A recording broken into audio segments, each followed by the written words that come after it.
The first answer is usually not the real cause. That is why the 5 whys is so powerful. It forces you to go deeper than the obvious explanation and find what is really driving the problem. The idea is simple. You start with a clear problem, then ask why it happened. When you get the answer, you ask why again, then again, then again. Usually, after a few layers, you move past symptoms and start finding the root cause. For example, imagine customer orders are being sent out late. Why are orders late? Because they are waiting too long before dispatch. Why are they waiting before dispatch? Because the team is missing key order information. Why is the information missing? Because the order form does not make all required fields mandatory. Why are the fields not mandatory? Because the system was set up quickly and never reviewed. Why was it never reviewed?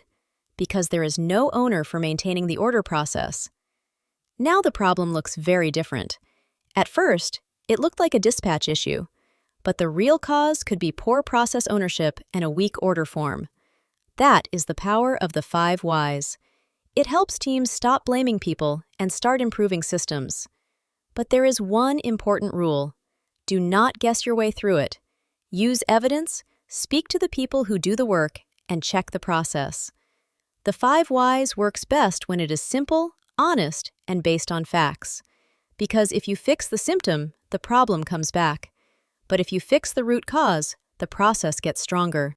If you want to find root causes faster and stop problems coming back, follow SimplicityHub for more practical Lean Six Sigma and continuous improvement lessons. Free template available. See link in description.